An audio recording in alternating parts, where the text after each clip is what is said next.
Telangana rising summit 2025 ద్వారా తన విజన్ను ప్రపంచానికి తెలియజెప్పే లక్ష్యంతో ముందుకెళ్లింది రేవంత్ సర్కార్. 2047 నాటికి ఆర్థిక లక్ష్యాలను ఎలా చేరుకోనుందో రోడ్ మ్యాప్ ద్వారా ప్రకటించింది. ఆర్థిక పర్యావరణ రంగాల్లో తెలంగాణ రాష్ట్రాన్ని దేశంలో ఆదర్శప్రాయమైన రాష్ట్రంగా నిలబెట్టడమే టీ సర్కార్ విజన్. 2047 నాటికి జీఎస్డీపీ విలువను $3 ట్రిలియన్ చేర్చడమే లక్ష్యంగా అడుగులు వేస్తుంది. అలాగే నికర సున్నా ఉద్గారాల రాష్ట్రంగా తెలంగాణను తీర్చిదిద్దేందుకు ప్రణాళికలు సిద్ధం చేస్తుంది. పారిశ్రామిక అభివృద్ధితో పాటు నెట్ జీరో ఎమిషన్స్ కలిగిన రాష్ట్రంగా మార్చడమే ప్రధాన లక్ష్యం. ఇక 1 కోటి మంది తెలంగాణ మహిళలను కోటీశ్వరులుగా తీర్చిదిద్దడం లక్ష్యంగా పెట్టుకుంది రేవంత్ ప్రభుత్వం. వాళ్ళు కూడా తప్పట్లు కొడితే మళ్ళీ మీకు వచ్చి థ్యాంక్స్ చెప్తాయి, షేక్ హ్యాండ్ కూడా ఇస్తాయి.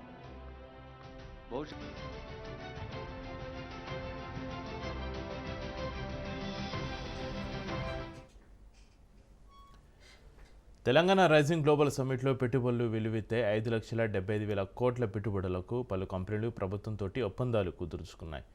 2047 విజన్ కోసం సాంకేతికత, సుస్థిరతపైన వ్యూహాత్మకంగా దృష్టి పెట్టాయి గ్లోబల్ కంపెనీలు.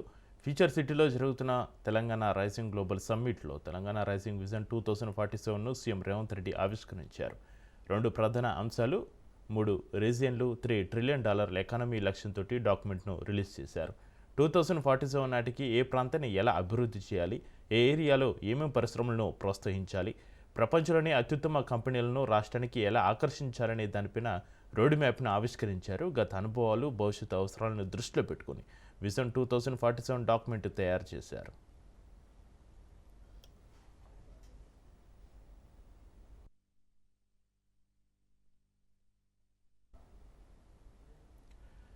తెలంగాణ రైజింగ్ అన్స్టాపబుల్ అని రైజింగ్ 2047 లక్ష్యాలు సాధించేందుకు గ్లోబల్ సమ్మిట్లో అడుగులు పడ్డాయన్నారు సీఎం రేవంత్ రెడ్డి.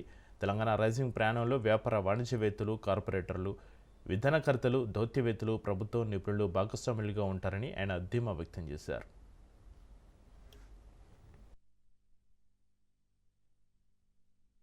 తెలంగాణ రాష్ట్రానికి, ఈ ప్రాంత మట్టికి ఒక గొప్ప చైతన్యం ఉన్నది. ఆ చైతన్యము ఒకనాడు జల్ జమీన్ జంగల్ కొమరం భీముడు ఆనాడు పోరాటం చేస్తే, ఆ తర్వాత సాయుధ రైతాంగ పోరాటంలో భూమి కోసం, భుక్తి కోసం, విముక్తి కోసం, ఈ ప్రాంతం కోసం, ప్రజల కోసం, పేదరిక నిర్మూలన కోసం, ఈ భూమి మీద ఆధిపత్యం సాధించాలనుకున్న వాళ్ళకు వ్యతిరేకంగా వేలాది మంది పోరాటాలు చేసి నేల కొరిగిన చరిత్ర ఈ తెలంగాణ ప్రాంతానికి ఉన్నది. ప్రపంచంలోనే ఉన్నతంగా అభివృద్ధి సాధించగలిగిన శక్తి, సామర్థ్యాలు మనకున్న, ఆశించినంత స్థాయిలో ప్రణాళికబద్ధమైన అభివృద్ధి జరగకపోవడం వల్ల ఈనాడు ప్రజలు ఆశిస్తున్న స్వేచ్ఛ, సామాజిక న్యాయం, సమానమైన అవకాశాల కోసం ఈ ప్రాంతం ఎదురు చూస్తున్నది. అందుకే ఈనాడు 4 కోట్ల తెలంగాణ ప్రజల యొక్క ఆకాంక్ష స్వేచ్ఛను, సామాజిక న్యాయాన్ని, సమానమైన అవకాశాలను అందించాలి అని తెలంగాణ రైజింగ్ 2047 విజన్ డాక్యుమెంట్ని ఈరోజు తెలంగాణ రాష్ట్ర ప్రభుత్వం తీసుకురావడం జరిగింది. 2047కు ఉన్న ప్రాధాన్యత, ఈ దేశానికి స్వతంత్రం వచ్చి 100 సంవత్సరాల విజయోత్సవాన్ని మనం నిర్వహించుకోబోతున్నాం. మరి ఆనాటికి మన దేశం ప్రపంచంలోనే ఒక గొప్ప బలమైన ఆర్థిక దేశంగా, ప్రపంచంలోనే 4వ ఆర్థిక అభివృద్ధి చెందిన దేశంగా అవతరించాలని భావిస్తున్నది. దానికి దేశ ప్రధానమంత్రి నరేంద్ర మోడీ గారు $30 ట్రిలియన్ ఎకానమీని టార్గెట్గా పెట్టుకొని వికసిత్ భారత్ కార్యక్రమాన్ని తీసుకొని ముందుకు వెళ్తున్నారు. ఆ కార్యక్రమంలో తెలంగాణ రాష్ట్రం ముందు బాగాన నిలబడి తెలంగాణ రైజింగ్ 2047కి $3 ట్రిలియన్ ఎకానమీగా అవతరించాలని, సో ఈనాడు మన ప్రణాళికల వల్ల, మన విజన్ డాక్యుమెంట్ వల్ల, మన భవిష్యత్ అభివృద్ధి కార్యక్రమాల వల్ల $3 ట్రిలియన్ ఎకానమీ 10% ఆఫ్ జీడిపిగా అవతరించాలని ఒక లక్ష్యంగా పెట్టుకొని మనం ముందుకు వెళ్తున్నాం. ఈ ప్రాంతంతో సంబంధం ఉన్న ప్రపంచంలో రాణించిన వాళ్ళను అందరినీ ఇందులో భాగస్వాములను చేసి, ఇందులో మేధావులను, లేకపోతే కొద్దిమంది పరిమితమైన ఆర్థిక నిపుణులనే కాకుండా సామాన్యమైన ప్రజల్ని, రైతులని, మహిళల్ని, విద్యార్థులను కూడా భాగస్వాములను చేసి ఈరోజు ప్రజలకు ఈ పాలసీ డాక్యుమెంట్ను అంకితం చేయదలుచుకున్నాం. తెలంగాణ భవిష్యత్తుకు విజన్ డాక్యుమెంట్ ఒక దిక్సూచి అన్నారు డిప్యూటీ సీఎం బట్టి విక్రమార్క. తెలంగాణ రైజింగ్ గ్లోబల్ సమ్మిట్కు విభిన్న ఆలోచనలతోటి వచ్చిన అందరికీ ఉప ముఖ్యమంత్రి బట్టి విక్రమార్క ధన్యవాదాలు తెలిపారు. అందరి సూచనలు, ఆశయాలకు అనుగుణంగా ముందుకు సాగుతామన్నారు. రాష్ట్రంలో డిజిటల్ ఇన్ఫ్రాస్ట్రక్చర్కు ప్రాధాన్యం ఇస్తామన్నారు బట్టి.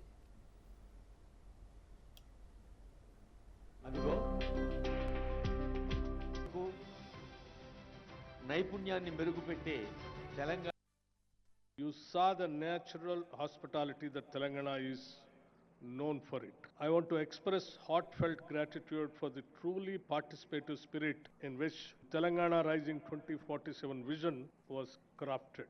This was not the work of a few minds behind closed doors. It was a collective effort shaped by the wisdom and aspirations of a vast and diverse set of contributors. Honorable ministers brought clarity of purpose, civil servants brought insight from the ground, thought leaders and academics lent intellectual depth, and most importantly, lakhs of citizens across Telangana and the country, farmers, youth, entrepreneurs, and everyday workers shared their hopes and ideas for our future. At global summits, leaders are often accompanied by a Sherpa, not a literal guide, but a steady aspiration that helps navigate ambition and complexity. If this summit had a Sherpa, it was the spirit of resolve born from a historic decision, the one that gave Telangana its rightful identity.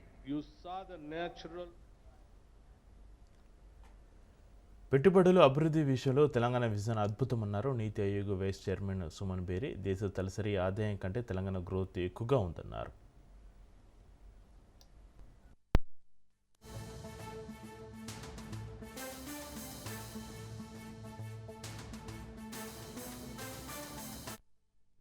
Telangana is now an upper middle income country already.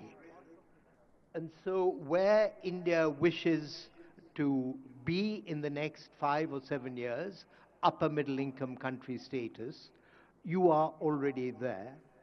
And the point there, Honorable Chief Minister and Deputy Chief Minister, is that the issues that my friends raised with respect to the middle income trap start to apply. The old model of development may not work when you are in this zone, and things like creativity, innovation, entrepreneurship, all of these become more as important or more important than investment. And so I think the fact that you have set yourself these high standards to be global is entirely appropriate, but the journey ahead is likely to be quite different from the journey that has brought Telangana to where it is at the moment. Telangana is now Telangana గొప్ప అభివృద్ధి సాధిస్తుందని RBI మాజీ governor Duvvuri Subbarao ధీమా వ్యక్తం చేశారు. Hyderabad iconic నగరంగా నిలిచిందన్నారు. ప్రపంచ స్థాయి కంపెనీలకు ఇప్పుడు గమ్యస్థానంగా ఉందన్నారు. నీతి ఆయోగ్ లక్ష్యాలకు అనుగుణంగా తెలంగాణ విజన్ డాక్యుమెంట్ ఉందన్నారు దువ్వూరి. దేశంలోనే వృద్ధి రేటు ఎక్కువగా ఉన్న రాష్ట్రంగా Telangana నిలిచిందన్నారు Subbarao.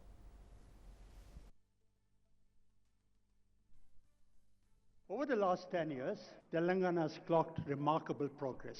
A state once known for feudalism, poverty, backwardness, ignorance is today possibly the number one state, clocking possibly the highest growth rate in the country over the last 10 years. Hyderabad, this charming, beautiful city, is a jewel. You know, all around the country, many of these people have traveled around the world, around the country. I'm very proud of this city. If there's one Indian city that is representative of all of India, it is Hyderabad. Cosmopolitan in outlook, blend of tradition and the best of traditions and values and modernity. Safe for everyone, the best example of unity in diversity. You know, at one time when I was in the government, in the late 90s, early 20s, we used to look for the overflow from Bangalore.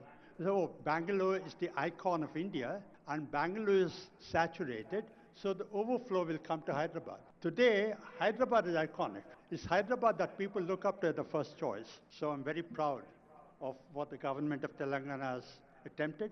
Congratulations to you, sir, and to your entire government. Over the last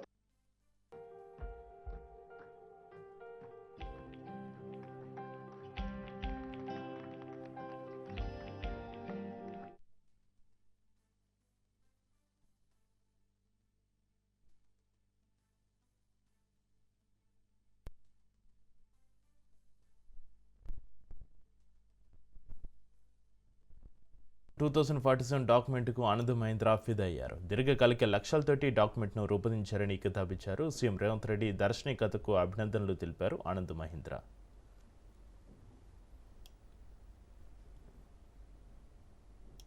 కూడా ఇస్తాయి భవిష్యత్తు